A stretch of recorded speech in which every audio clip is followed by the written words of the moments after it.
For me personally, this is kind of a treat because not only do we have the opportunity tonight to hear from a very special and accomplished reporter who's traveled around the world reporting some of the most tumultuous developments of the last decade, but it's a chance for me to have a reunion.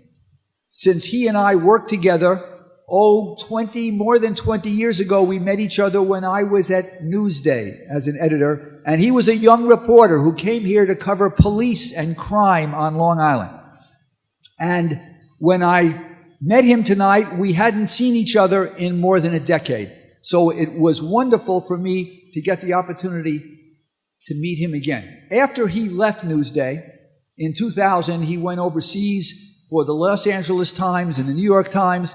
He's been at Moscow. He's covered the Arab world for almost a decade.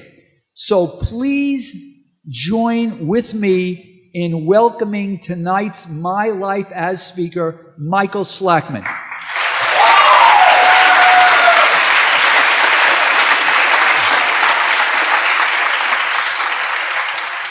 In Iran, they always have very high voter turnout. And the way they do that is you have to get the back of your passport stamped. Otherwise, you can't get a job, you can't get subsidies. I know why the room's full now. You have to swipe your card to get credit for the class. Howard, thanks for having me here. I think what you're doing here it's just a really remarkable thing. And thank you for all you've done for me in journalism. I would not have had the opportunities I had if I didn't get hired at Newsday and learn kind of the basics of the craft. I'm going to mix it up a little bit, but before I do, I want to show you a little bit of a video, and then we can talk a little bit after that. This video occurs almost 2 years ago. The date will be on it. It's in Bahrain. I had gone to Bahrain. It's a small desert kingdom in the Persian Gulf. It's a majority of Shiites run by a monarchy of Sunni Muslims, and there's great tension between the two. I went there amid the Arab Spring when there was the people of the Arab world were rising up against their rulers, and found myself caught in a situation where the majority of Shiites in Bahrain were demanding a greater democracy. So I'll show you the video, and then we can talk a little bit about it.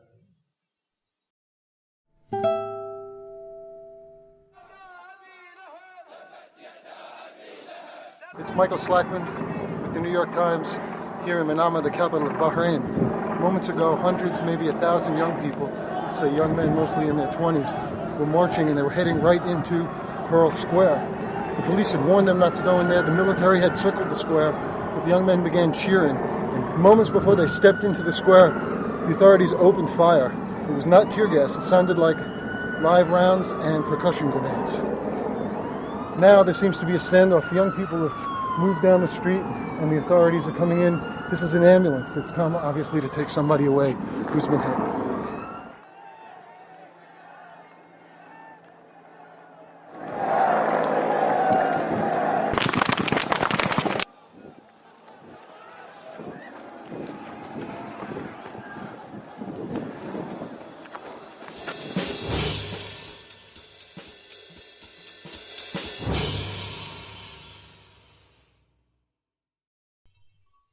So the first thing I want to tell you is I am not trying to glorify risk-taking. It's a big mistake, okay?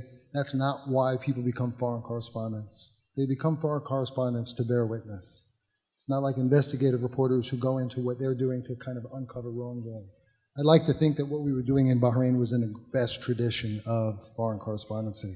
But before I get into detail about that, I'd like to take a step back, because Howard said that this was going to be a small, intimate, personal conversation. I didn't count on 300 people. But what I'd like to teach you, or what I'd like to talk to you a little bit about, is what I learned when I became a foreign correspondent. The first thing I learned, and probably the most important thing I learned by leaving the United States, and maybe this is something everybody here has thought about, or maybe it's something you will think about more as you go through your studies, is what is democracy and citizenship? Now, I know I'm supposed to talk about journalism, but the two are inextricably intertwined. You can't possibly be a good citizen, and you can't really be an effective member of a democracy unless you have information to make informed decisions. Where did I learn the most about democracy? In Iran. I met a guy, his name's Ibrahim Yazdi. Ibrahim Yazdi was one of the founders of the Islamic Republic of Iran. He was very close to Ayatollah Khomeini. He believed very strongly in creating an Islamic republic based on democracy. By the time I met Mr. Yazdi, he was living in an apartment, a small house in Tehran, and coincidentally, he was from he had lived briefly in Morristown, New Jersey, which is where I'm from now. And Mr. Yazdi was an outcast in the country that he helped found because he believed in three principles. Now, when we talk about democracy, we're not talking about mechanics. We're not talking about voting. We're not talking about a bicameral house. Forget it. What are we talking about? We're talking about diversity, tolerance, and compromise. Those are the foundations of every democracy. As you've seen, as the United States has tried to build democracies in other countries that have not had the opportunity to build a foundation of values, it's quite complicated. But you need to respect the diversity of cultures and opinions. You have to have tolerance for people who want to live different ways and want to think and think differently than you do. And then in order to live together in a society where there's a sense of citizenship, you have to be willing to compromise. I learned this from Ibrahim Yazdi, sitting in his apartment in Tehran. Mr. Yazdi has since been taken off to prison by the people that he helped bring to power because they cast aside the very values that he stood for. Now, if you're going to be a participant in democracy and you're going to live by these values, diversity, tolerance, and compromise, you have to kind of understand each other. You have to make an effort to step outside your comfort zone and be willing to hear other people's ideas. Now, this is kind of, I think, an essential part of what journalists do. What we try to bring you is a free and open exchange of ideas so that you don't only talk to people who agree with you. Now, I'm not saying you have to agree with everything you hear, but you have to be willing to listen to other ideas. I think the way that our society is developing and the way that information is accessed now, people too frequently are looking only to kind of exist and speak with those people they agree with and those people that make them feel good about how they feel, as opposed to reaching out and trying to hear the other side. That's what journalists do. When there's a conflict in the United States, where do journalists go? We go right into the territory of what you might call the enemy or the opposition. We run to Iran, we run to Iraq, so that we can give you their perspective so you can help make informed decisions. But none of this information is going to mean anything to you, and whether you're a journalist or a doctor or an insurance salesman, if you don't understand where people are coming from, and this is the second most important thing I think I learned, what you see is not what you get when you step outside the boundaries of your range of experience. Everybody here, it's a quite a diverse crowd. You come from different backgrounds, but I would suspect that when you step into someone else's experience, when you step into someone else's environment, it's more complicated and more difficult to understand. So let me tell you what I'm talking about specifically. I moved to Russia. My first assignment is to try to understand how it is that people are surviving when their currency is worth nothing. So I go out to a vegetable market to interview poor people. And the first woman that I interview has gold teeth. Now, where I come from, gold teeth is bling. And I remember turning around to my translator saying, what is with the gold teeth? This woman is like pulling a shopping cart. She's buying, potatoes to feed a family of 12. What the hell? She's spending her money on gold teeth. And my translator explained to me that, in fact, during Soviet times, people couldn't afford to get porcelain. They didn't have access to it. And gold is a very soft metal. And that's what they used to make caps. And probably underneath those caps, the roots were rotting and she had deep infections because they were put in the wrong way.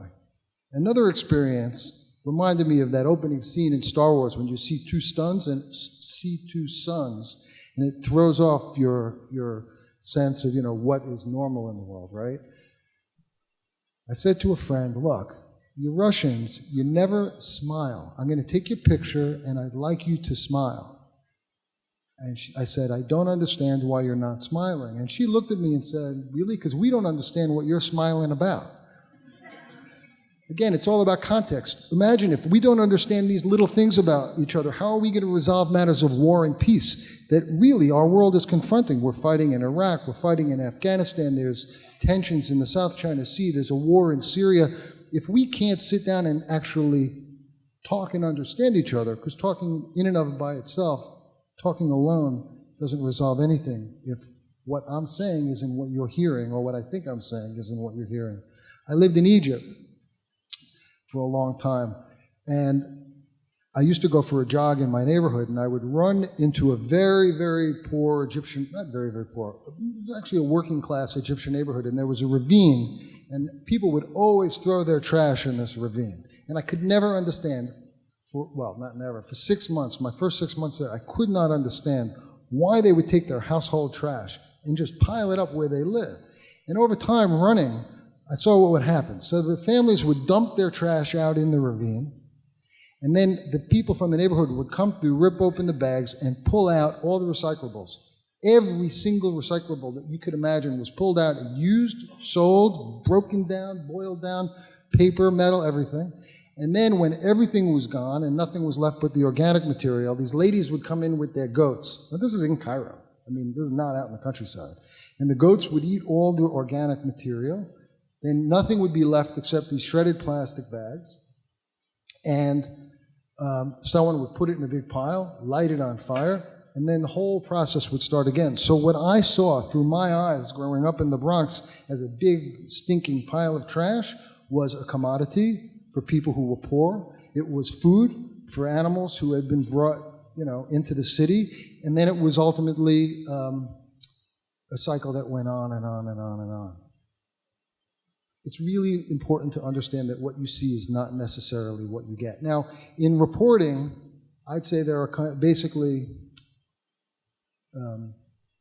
two schools of reporting that I'm going to talk about. One is investigative reporting, where most people, I think of Woodward and Bernstein bringing down a president, Watergate, or they think about more recently exposés of secret prisons, prisoners being sent to be tortured, rendition, the U.S. spying on its own citizens. The idea of investigative reporting is about getting to the bottom of things, learning how systems work, and then figuring out how they're not working. Well, foreign correspondents tend to do more of, or what drives them is, as I said, bearing witness. That means going around the world to places where most of the people in this room may never have an opportunity to go, so that I can experience and report on what is happening to the powerless, the people who are, victimized by their governments, by the powerful, and then report back to you so that you have insight into how other people are living, and then can make informed decisions about the decisions that your leaders are making. So this is maybe a little bit abstract for you. Let me talk to you specifically about Bahrain. As I said, Bahrain is a very small island in the Persian Gulf that maybe none of you have ever heard of before. Certainly, I would think most Americans hadn't heard of it, but it's a really important place to the U.S. government because it's where the Fifth Fleet is based. U.S. Navy that's right next to Iran is based on Bahrain. It means that it's an important place for the projection of U.S. power around the world, and it's one way in which the United States seeks to contain Bahrain. Now, when the Shiite population on Bahrain demanded democracy, initially they were not calling for the overthrow of the king. What they were calling for was freedom, opportunity, hope, rule of law, a constitutional democracy that allowed them to have representation in parliament. The king obviously freaked out, and his friends in Saudi Arabia that were aligned with him freaked out. They were very, very upset about what was happening, and they started to spin a story that said that Iran was behind this uprising. This video that you see, I'm being shot at by a Bell & Howell helicopter that was sold to the Bahrain government, probably with ammunition that was sold by the U.S. government. All over the streets of Bahrain were gas canisters that said, made in Pennsylvania. I forget exactly where they were made, but they were made in Pennsylvania. We started doing reporting demonstrating that this was a grassroots, peaceful protest movement. Some of the most moving scenes I've ever seen. 100,000 people going out into the street. Why? Because they wanted a democracy. And they were chanting as they marched down the highway, peaceful, peaceful, peaceful. They got to the symbolic heart of the city. They let them in. They camped out. They were sleeping. Men, women, children. People were absolutely exuberant. As they were sleeping, the police came in and opened fire on them. My colleagues and I, it was 3 in the morning, we were watching from the top floor of a building. We ran down and we witnessed as they were doing this. They walked into tents and just shot them. At one point, with shotguns. At one point, we got cornered by a group of guys who were wearing yellow vests that said police. It was one of the most scared times I had ever been, because they're holding these shotguns pointed at me, and I didn't know what to do, so I pulled out my passport. I've never done this before, because it usually doesn't help. But I said, American, American. And the guy came over and he said to me, oh, that's okay, we're hunting Shia. Literally what this guy said to me. Made it into the hotel. The next day, the army pulled out, and over the period of days, what was happening was there was more and more protests, there was more and more shooting, more and more people were dying, it was getting more and more tense, until this scene. This scene occurred as, I think it was like the 5th or 6th young person had been buried in Bahrain, and there was a group of young people marching away from the funeral. And they were heading towards the square where the army had surrounded the square. And I remember my buddy who I was marching with, Nadim Audi, who was with the Times at the time, looking at me going, oh, please go right, because right was to the hospital, left was to the square. They turned left, we were standing off to the side, and these young kids are marching like this, just clapping their hands, peaceful, peaceful, peaceful. And as they approached the square, army opened fire. Kid next to me took a bullet in the head, dead. I ran, as you can see, diagonally, okay, stopped with the videographer, turned around and was talking about what was going on. They were still shooting. The ambulances couldn't get up there because the army was opening fire on the ambulances. Anyway, why am I telling you this whole story? Because what then happens is the Bahrain government hires a high-priced public relations firm in London. And what they do is they very carefully, very meticulously, with Washington's help, completely rewrite the narrative of what's happened in Bahrain so that the entire events that led up to that moment are almost washed away, or they try to wash them away, to say that you had an Iranian-backed uprising that was threatening the stability of the entire region, and it would have allowed Iran to maybe move into Saudi Arabia, where there's also arrest of Shiites. And the United States government's position to this day is that that uprising was inspired by Iran, that it was not domestic, and that it was all about taking out a Sunni king so that Iran could spread its influence throughout the region. Now, this is what I mean by being able to make informed decisions as American citizens, or as citizens of whatever country you're in. The press plays a crucial role in helping people understand what actually is going on. You know, when I worked for Howard in Albany as the Albany bureau chief covering state government, you absolutely knew, if the governor put out a press release at 5 o'clock on Friday, is bad news. There's no way he's putting out good news when everyone's heading away for the weekend. So we always had a policy. If a press release came out at 5 o'clock on Friday, we threw out the press release, read the source document, and wrote the story twice. I'd write it for the Saturday paper, and then we'd do it again for the Sunday paper. Because if it was important enough for them to try to bury, we thought it was important enough to run twice. And again, this is all about trying to inform readers so they have information about what the decisions they are making, whether it's in foreign policy, heading us into war, or at home. I think in this case, actually, it was about, one case in Albany, it was about regulations, and they were trying to squeeze more kids into bunks. You know, and they didn't want parents to know. What's happening right now in Syria is a perfect case in point for the importance of bearing witness. The Syrian government is in a civil war. More than 20,000 civilians have been killed. They're not allowing reporters in, and the West has been completely absent. Now, regardless of your feeling on whether or not they should intervene in military conflicts, we have had reporters who have snuck across the border, not for glory and not to win awards, but to bear witness for what's happening there, where a repressive regime is slaughtering its people with overwhelming and superior military power. That's what's happening in Syria now. And you would not know anything about it if not for the brave reporters like Marie Colvin, who was from Long Island and was working for the Times of London, or Anthony Shadid, who was working for the New York Times, and risked his life and in fact died in Syria, trying to bring back the story of what's happening to the Syrian people, so that readers and news consumers around the world to understand what's happening on the ground and make informed decisions about the decisions that their leaders are making. Thank you. Thank you, Michael. So let's move over here.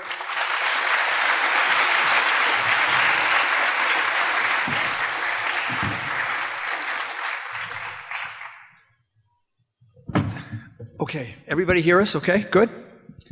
So, Michael, I'm interested in, since we're here at a college campus and you're talking to an audience of college students, that you did a special project, I guess, in 2003 called The Faithful Generation, about what Arab students were like and what young people were like in the Arab world. Do you want to describe what you did and what you found? Well, it was called Generation Faithful. Generation Faithful. And this was long before the Arab Spring had actually broken out. And what we were doing is taking a look at the young people who lived in the Middle East and were something like 70%, 80% of the population of the region is 30 or under in these countries. There was no jobs and the leadership was fossilized. So what we did is we took a year to try to get to know what was important to these people, and not surprisingly, what do you think was important to them? They wanted jobs, they wanted opportunity, they wanted a good education, and they wanted hope for the future that was being denied to them. Now, it was different in each country based on the culture of the country, and the route by which they would have to get to achieve their goals was different. But at the end of the day, their goals were very much the same as us. So you were not surprised when several years later we had the beginning of this Arab Spring, as we've come to call it? Well, in fact, it all came to a head. I mean, how long can you tell people that you have no hope and opportunity to achieve your goals? I'm talking have a family, I'm talking have a decent life and give your children an education, while you're seeing a small percentage of the population get very, very rich. Corruption is another one of the plagues across the Middle East. I mean, not only the Middle East, but in particular the Middle East. In Egypt, for example, you had a situation where 10% of the population, not even, 2% of the population, was getting very, very rich. Half the population was living on $2 a day. That's not sustainable. So you were not surprised at all? Well, if I told you I wasn't surprised, that would not be accurate, because I did think that to a certain extent people had become so defeatist they'd become lethargic. They had given up hope for change. No one expected that a spark, and I'm sorry for the bad pun, would occur in Tunisia with a young man who lit himself on fire because he had been humiliated and not allowed to sell his fruit. No one expected that would be the spark. And what do you expect, Michael, having been in the Arab world for so long, what do you expect to happen now? Is this a true democracy movement? As this unfolds, I know you can't predict it, but what are some of the things you're looking at to determine in which direction this goes? I started my talk by talking about the values of democracy and ideas of citizenship. I think before we talk about building democratic institutions in places where there are none, you have to talk about, is there the prospect for building these kinds of values, building a sense that we're in this together. Everybody in this room may come from very diverse backgrounds, but at the end of the day, whether you realize it or not, and we kind of all do recognize this, we're in this together. We obey the laws of our country. For the most part, we all stop at red lights. I mean, stopping at red lights sounds like a very basic thing, but in Egypt, they don't stop at red lights. They have to have a policeman at every red light to get people to stop. It's a simple thing like that that allows a society to function. For Libya to move forward, there has to be a sense of being a Libyan, as opposed to being loyal to a specific tribe. So I think it's a long way to go. I think education, at the end of the day, is going to be the key to success or failure across the region. Okay. I want to ask you a little bit about being a reporter and operating in a country that has no tradition of free press, that has an authoritarian regime, and where it is very dangerous to talk to a reporter. So how do you go to these countries? In Russia, where you operated, for instance, we know since 1992 about 33 reporters have been killed and murdered, and in 30 cases no one has ever been brought to justice. How do you get people to talk to you? Well, you're talking about Russian reporters. I'm talking, Russian reporters, right? But how do you get people in those countries to talk to you knowing that it's dangerous? It's an act of subversion in some cases to talk to a reporter. Now picture this, okay? When I say we did this thing called Generation Faithful, most reporting is based on talking to extraordinary people who do extraordinary things. Politicians, maybe militants. What our goal was to talk to ordinary people, average people, people who would have no reason otherwise to kind of interact with the press. And again, it goes to the kind of person that wants to be a foreign correspondent. It's about bearing witness. So what do? You hang out. I mean, it's literally that simple. You hang out, you put yourself out there. We used to sit in Algeria, we would just sit on the stoop of a high school. And kids, after a while, we did it for 3 days. On the third day, the kids would kind of come over and like, who are you? What are you doing? And then we would talk, and they could not believe that a foreigner cared about them, cared to know about their lives when nobody in their own society did. In Saudi Arabia, we went to the edge of the city and sat in the dunes where kids, young men, it was the only place, because it was such a conservative and strict society, it was the only place where they could go and have fun and kind of let their hair down. We went out to the dunes and sat there, and we became very good friends with a bunch of Saudi guys, ordinary guys, for the most part. And this was true of being a police reporter. That's why, Howard, reporting is reporting. Really, wherever you are. People used to say to me, you can't go to that neighborhood on Long Island, it's too dangerous. It was the poorer neighborhoods where people always welcomed you. They were like, wow, someone's coming here to talk to me, to hear my point of view. It was the gated communities where we had trouble with. But you never worried about protecting sources overseas? Were there people in positions of influence who talked to you, who were risking their lives or reputation, and you had to protect them, or you used unnamed sources for that reason? To what extent was that to what extent was that a factor in what you did? I would say probably one of your biggest fears as a foreign correspondent is, look, I'm writing the story, but I'm leaving. I don't want to ruin someone's life. I certainly don't want somebody to get caught and sent to prison because of me. And in some countries, in Iran, it was very dangerous. I remember when Saddam was still in power in Iraq, people would take me out to this refinery on the edge of the city to walk between the pipes, where it was loud and smelly, just so we could talk, There's a degree of risk involved. I mean, and you do what you can to protect people. There's one instance I can think of where I'm sorry to say somebody who spoke to me on the record got thrown out of his home country. And what about when you wrote stories that seemed to call into question the veracity of the government? How did the government react? They couldn't have been happy in some of these countries with what you were reporting. Well, it depends. I mean, I think so the trajectory would be in the beginning, they just find it kind of annoying, but it's in English, their people don't read it, so they don't mind so much. And then, when I lived in Egypt, I didn't want to hide behind language, so I hired somebody to translate all my articles into Arabic, and we would post them on the web on a blog I had started. They really didn't like that. The Egyptian government didn't like it. They did not like that. The Egyptian government eventually began complaining bitterly to my editors about me, because they were unhappy about the way that I was portraying Egypt. Of course, it turned out I was right. But the countries punish you? Did they bar you from going into this? Did they throw reporters out? Did they bar you from getting in? So after my first trip to Iraq, I was blacklisted, which meant that I could not get visas. Or not entirely true. You could get visas, but you had to pay visa fees. You know what I mean? It was very interesting. After the invasion of Iraq, the foreign ministry had been bombed, and this, I don't know, some projectile, missile, whatever, went right down, not the foreign ministry, the Ministry of Information the bomb went in the middle of it. And I went with a friend of mine who was Iraqi. We were looking through the files, and I found my file. I still have it. It was very cool, because the file has a copy of my little picture, like with a pin on it, and my first request for a visa to visit Iraq.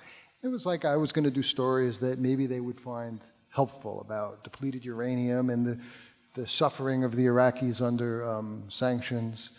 And some guy wrote on it, this is when I was with the Los Angeles Times, some guy wrote on it in Arabic, I think we should give him a try. Then it goes upstairs to the next guy who says, isn't it suspicious that the Los Angeles Times would send us someone we've never heard of? Perhaps he's a spy. And then it went to Minister Sahaf, who became very famous during the war because he kept saying, no, they're not invading, everything's fine. Minister Sahaf wrote, yes, perhaps he's a spy, deny. and they denied me the visa. Eventually, I did get in, as I said, for visa fee, and they didn't like a story I did. I was blacklisted. In Iran, it took a long time, but they ultimately blacklisted me as well. Now, they don't call it a blacklist. They don't admit to there being a blacklist, but they make it clear you're not welcome, your children aren't welcome, your family isn't welcome. I couldn't get back into Iran. They did not like my coverage of Ahmadinejad, his economic policy, or his the actual.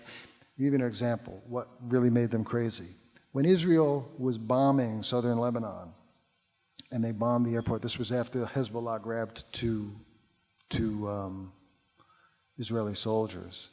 I did a man on the street in Tehran where I went around and I asked people, so how do you feel about this? How do you feel about Iran sending all this money to Hezbollah and Lebanon? And without exception, people said, first of all, with almost that exception, people said it's not our fight. We've got high unemployment here, serious economic problems. We would much rather our government spend our money here. They didn't like that. In Syria, they did not like that I wrote about how the president's cousins were making a lot of money through corruption. And I was called in, literally, this man called me into his office, held up a letter that said in Arabic, I was barred for life from Syria. And then he opened his drawer, and he put it in the drawer, and he closed the drawer, and he said, but we can take care of that.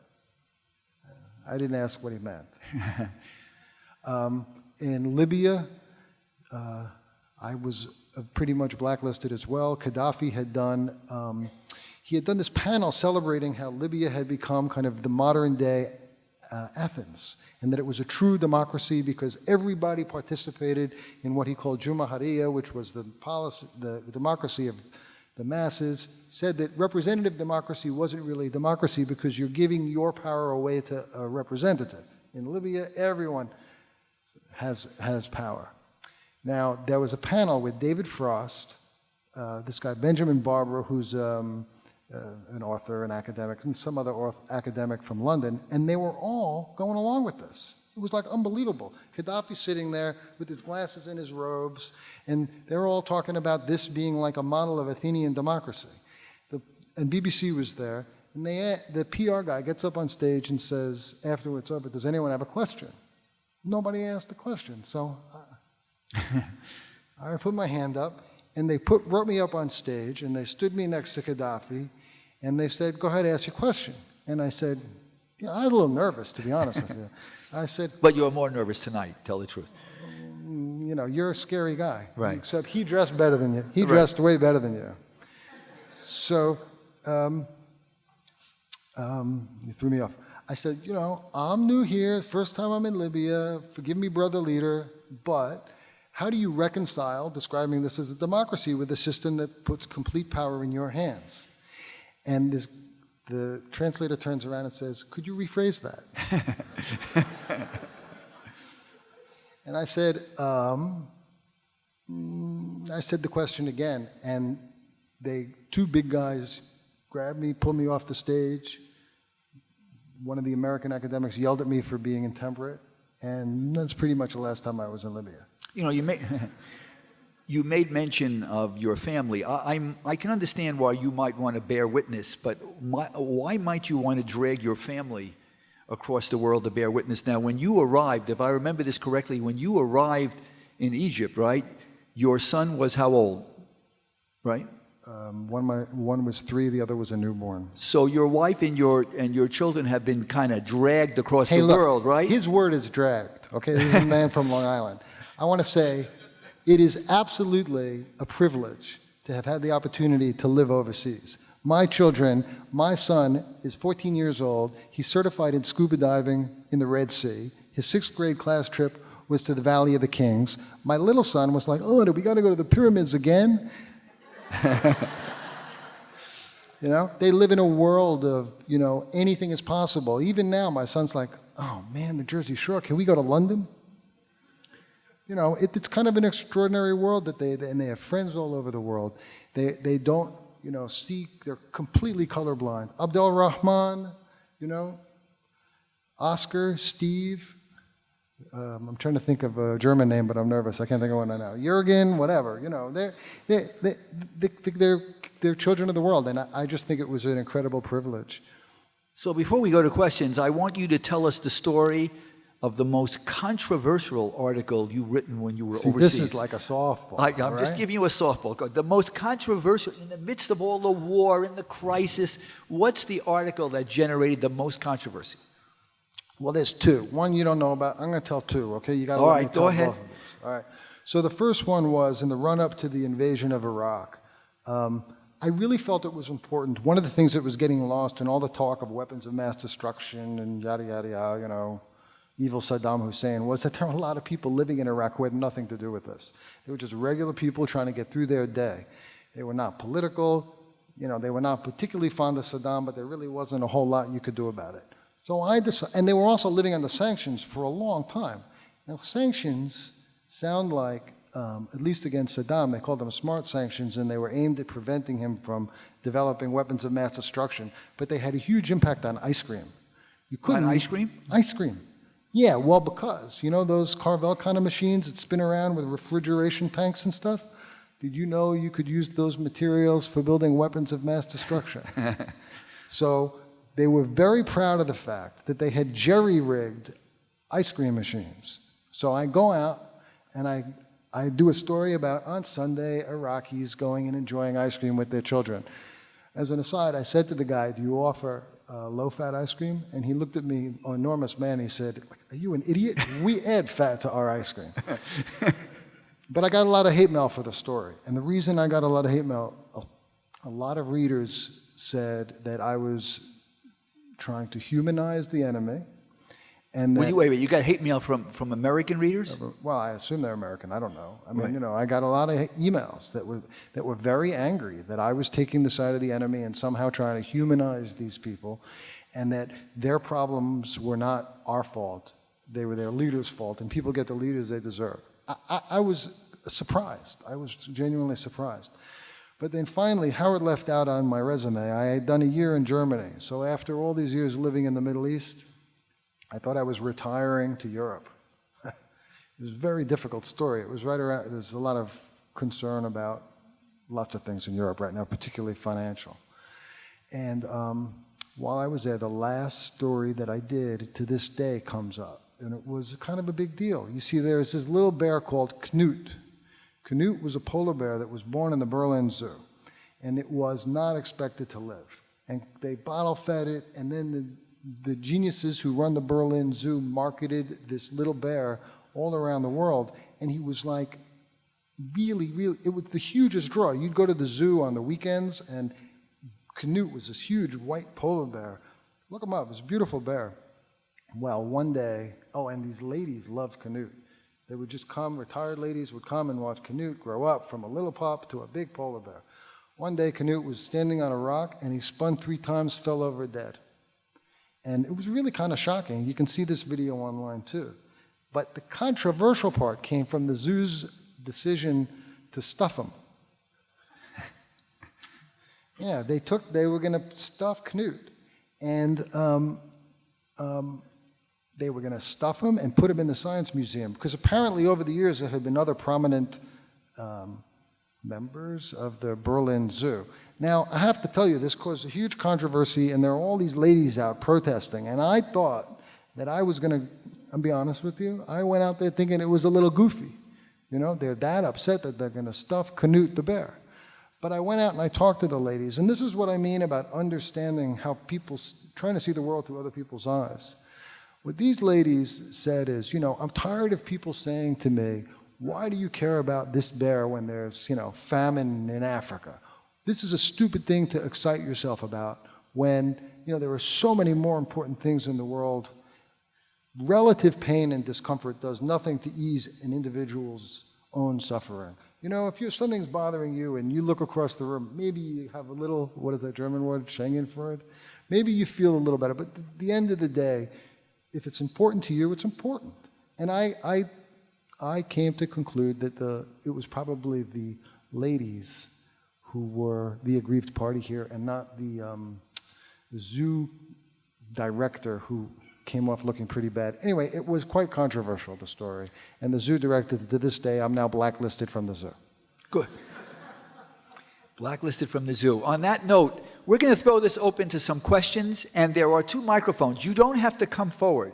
If you raise your hand like this, we will bring the microphone directly to you. That's how easy this is going to be.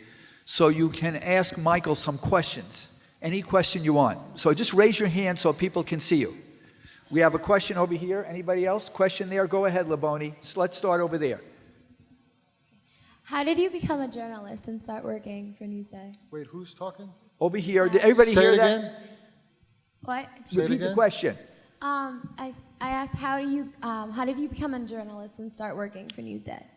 Like, how did you start? I became a journalist because as a child I had inside me distrust for authority.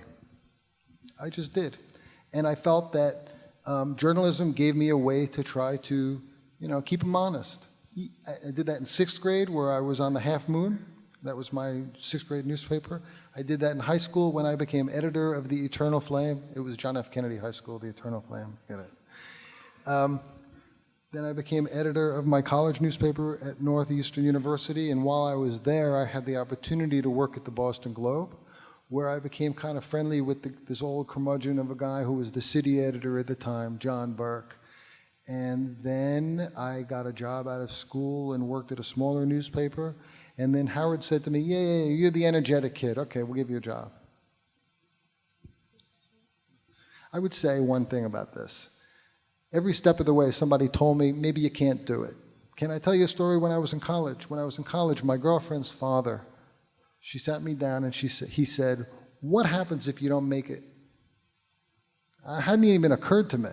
I went to college to be a reporter. And he's like, well, look, I wanted to be a musician, and I realized I couldn't be the kind of famous musician I want to be, so I became like a wedding singer. And I made a life for myself as a wedding singer. I was like, well, I don't want to be a wedding singer. I want to be a reporter. Just do it. Next question. As you may know, the 1-year anniversary of the Occupy Wall Street movement is coming up, and I was just wondering how you feel that the movements here parallel those in the Middle East or attribute to those in the Middle East? I didn't realize it was 1 year. I was kind of surprised that that movement just disappeared as quickly as it seems to have disappeared. I think at the end of the day, there's a similarity. I think this past year saw protests around the world I think in part because of the economic problems and the growing disparity between rich and poor.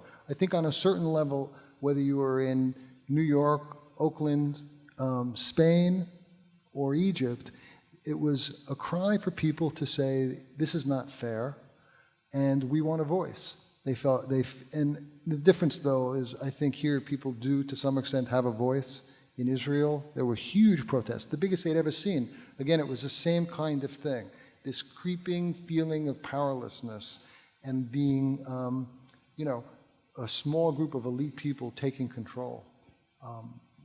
I think that was the similarities, but I am a little surprised that it seems to have just vanished. Let me just ask you a question, because we have another very important 1-year anniversary, obviously today, right? 1 year? 9/11. 11 years. It's the anniversary of 9/11 today. And you were in Egypt when those planes hit the towers, right? So you were in the middle of the Arab world. What was the reaction? What was it like? What was it like that day, 9/11? What was it like in Cairo? Hey, I want to tell you something. I froze up a little bit. I forgot where I was going, and then I couldn't read. But this reminds me of one of the main points that I wanted to make. And 9/11 is the exact time to talk about this. 9/11 caused our nation to focus very much on terrorism, right? It was the war on terror, our war on terror. And I think we all agree that, who would disagree? Al-Qaeda is a terrorist organization. Osama bin Laden was a terrorist. But the problem was, again, this is where I say communication is important, but meaning of words is more important. The problem is, what does terrorism mean? Hezbollah is an organization that the United States deems a terrorist organization. Lebanon, Hezbollah is a liberation movement. It's part of the government. Anyway, I just wanted to draw your attention again to this idea that words really matter. And 9/11 is a perfect time to reflect on how we use those words and how they define, our worldviews. What was happening in Egypt on 9/11? Yeah, what was the reaction? What was it like that day? Initially, I was thinking about this the other day. Initially, there was some degree of celebration. There was a lot of anger and hostility at the United States. And there was a feeling, I think, just on the street, common people who hadn't seen what happened yet, that, you got what's coming to you. The next day was quite different. The next day, when people had seen images, first of all, the images of people running out of the World Trade Centers was, it's New York, it's diverse America, it's like this room, and people were kind of surprised by that. They were also surprised, and I think, hurt by how many people had been killed in the name of their religion. I mean, and it was God.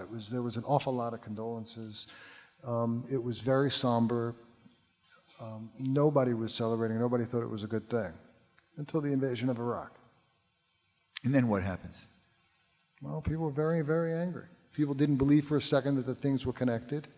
They believed that it was used as a pretext to take Iraqi oil. And they were just very, very, very angry. That's when I left the Middle East and came back to cover New York politics. So did you face a lot of hostility personally as a Western reporter when you went out and covered those stories? I have to tell you, one of the most remarkable things was 2 nights before Baghdad was attacked, I was going down the main street in Baghdad, and the men were putting tape on their windows, thinking that would help against shock and awe. And I was taken aback by how welcome I was. Shopkeepers would say, "Come over, sit down, we want to talk." What are they doing? Like, really? I mean, for ordinary people, they couldn't quite understand. They had limited access to information. They didn't really understand the argument for attacking. They just couldn't believe it. They absolutely couldn't believe it. There was a lot of greater anger outside of Iraq at the United States for the invasion. You didn't stay there when we invaded, did you? You left? I left. Right. I went to sleep the night George Bush gave his speech. I was in the Palestine Hotel. I thought I would wake up and there would be a war. And I woke up and, God, he gave him 48 hours to get out. And in that time, the Republican guards surrounded the press center, and a lot of my friends left, and frankly, I got scared and left. And with some reason, because a Newsday reporter and photographer who decided to stay were later captured and sent to Abu Ghraib prison during this period. So it was extraordinarily dangerous. More questions? Questions? Over here. Laboni? And there's a question, I think, in the back, too. Hello. I was wondering, what time in your life have you ever been too fearful or too scared to cover a story? Or just in general, what story have you done that caused you the most anxiety? Different issues. Anxiety and scared. Look, scared was the day before the invasion of Iraq. I never left an assignment before. And, it was with great trepidation that I left. But when Michael Robinson Chavez was a photographer for the Washington Post, and Rajiv Chandra Sakarian, and they were leaving, I just jumped in their car and left. It was only after I got out that I realized that my wife was really nervous about me staying. I was so self-absorbed about, me. I had 2 little kids living in Egypt. They were all relieved that I had left. Anxiety, every time I interview someone, I mean, it's nerve-wracking to walk up to people and ask them to explain themselves to you and, impose yourself on their life. And particularly the kind of reporting I did where I think that ordinary people are far more important than extraordinary people, because ordinary people ultimately are what make the difference. If a young woman decides whether or not to have a child or go to school is far more consequential, I think, to the world than if a young guy does a one-off militant attack. And when you hang out with ordinary people, they sometimes get confused between what I'm doing and me being their friend. I don't want to take advantage of people letting me into their lives to write about it. So that does create a little bit of anxiety, a little bit of concern. And I try to explain. When I did this in Saudi Arabia and got close with these young guys and they saw the story, they were stunned that I wrote everything. But I was like, Enad, dude, I was writing the whole time we were hanging out. You know, like, what did you think I was doing? He didn't know. More questions? Anybody in the back? There's a question. Laboni, there's somebody in the row back there, okay, who had his hand up, okay? Or is it, you see back there? Yes. Can we get a mic back there? And then we'll come back to the front, I promise, and we'll try to get to some more questions. With the ongoing discussion regarding Assange and Cablegate, which obviously agitated a lot of foreign countries that might be allies with the United States, do you feel like Assange properly handled the release of those secret cables? And do you think that documents that are designated secret by governments should remain secret? I didn't get the second half. Do I think he properly handled the cables, and what was the second half? Do you think that documents that are designated like classified by government should remain classified for a reason, or should they be released if they're pertinent? I mean, Let me just answer. Did everybody hear the question? We're talking about Julian Assange and WikiLeaks and whether he handled the documents properly and whether the government had a right or should have classified those documents or not. Michael? I think the way the New York Times handled the release of those documents was responsible by redacting the names and people that might be injured if their cooperation with the government became public. I think that we were right to redact any operational information that would compromise ongoing activities by the U.S. government.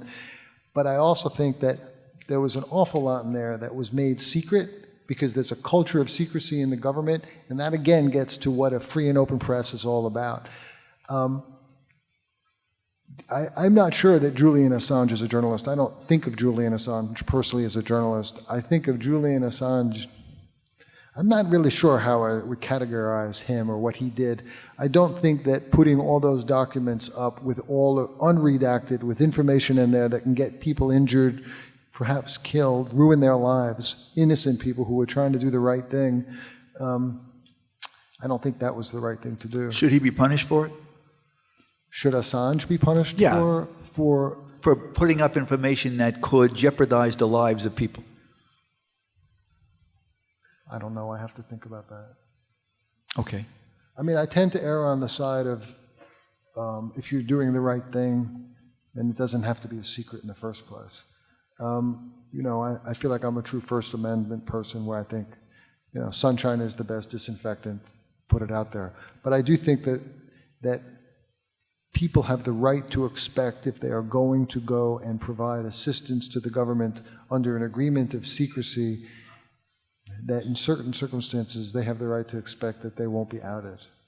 If you haven't gotten to it in news literacy, you will get to the whole question of WikiLeaks and whether you think, personally, he did the right thing or the wrong thing, he should be punished, and what does the law say? And you'll get to that if you haven't gotten to it yet. More questions. We have some more questions here. There's a question over here, and then we'll come back. And there's some questions back there. Okay, we'll get you. Go ahead.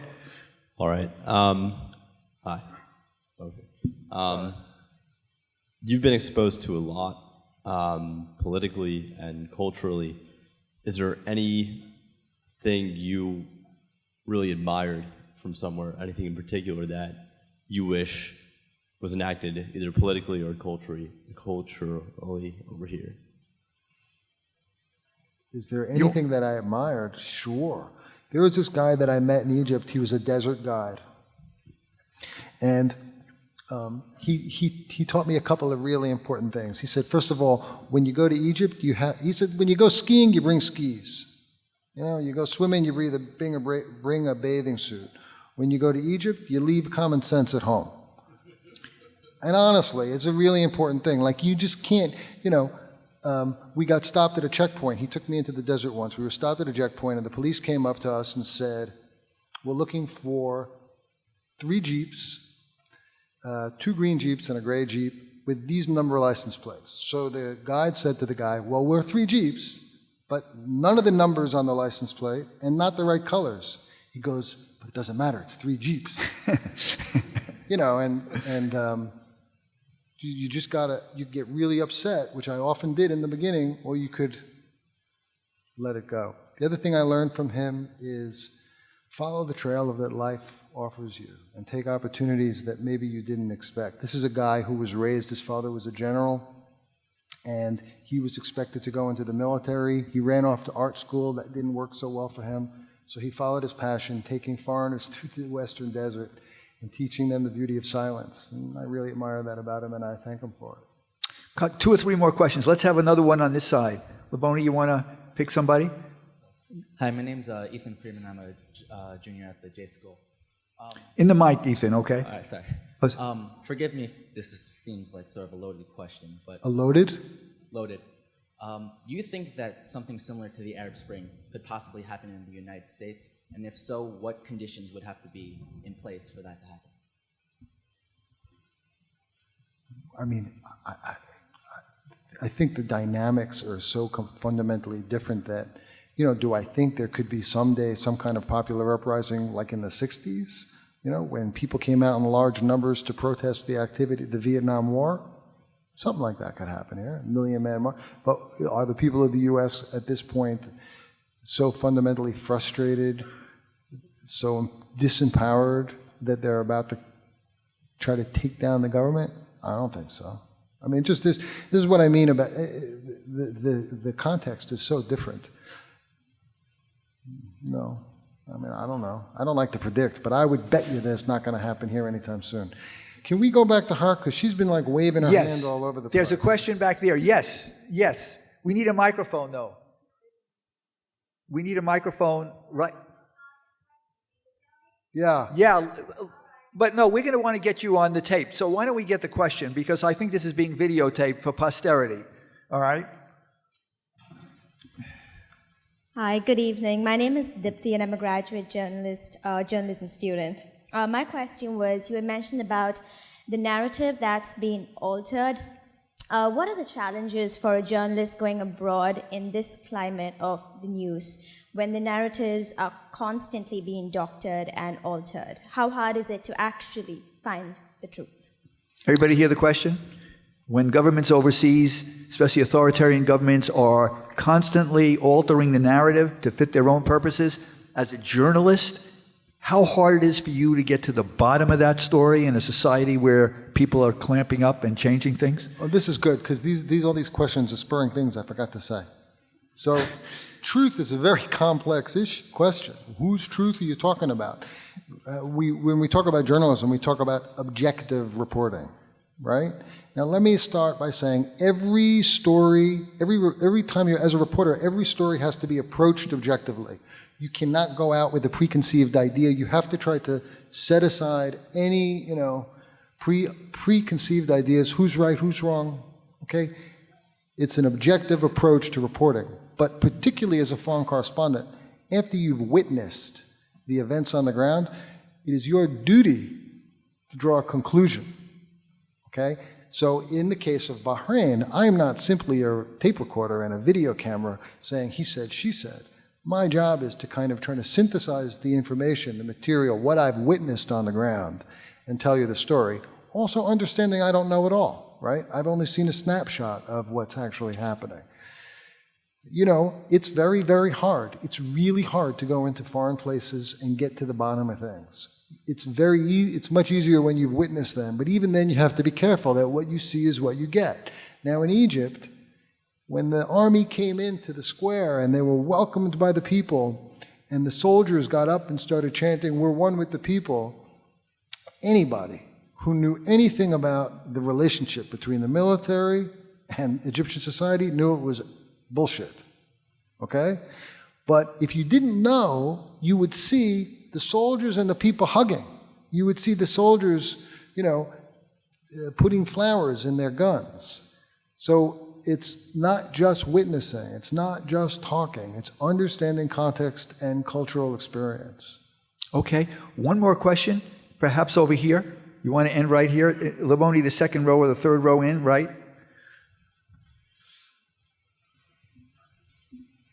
Hi there. I know you said that your sons were young, but do you think your career as a journalist is like rubbing off on them, or do you think they'll choose different career paths? My children? Yeah. My 14-year-old said to me this summer, he said, Dad, Devin wants to be an engineer like his dad. I don't want to be a reporter. And my youngest son, Sam, he's going to play for the Yankees. And so you tell, last point here before we break, and say good evening. What are you doing now at the New York Times, and do you miss being out there reporting from around the world? Tell people what you're doing now. Well, now it sounds funny. It sounds funny. It sounds funny. I'm the deputy foreign editor for the New York Times, which means that I help oversee our global coverage of the world.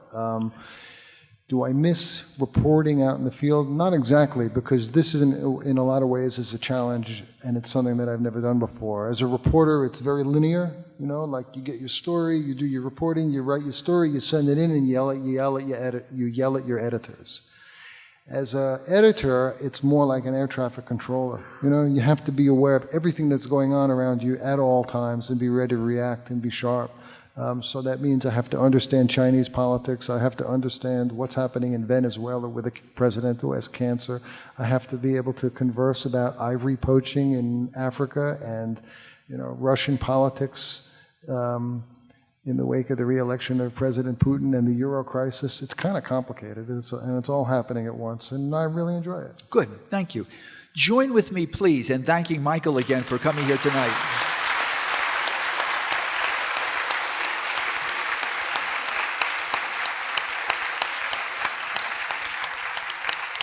Thank you, everybody, and good evening, and thank you.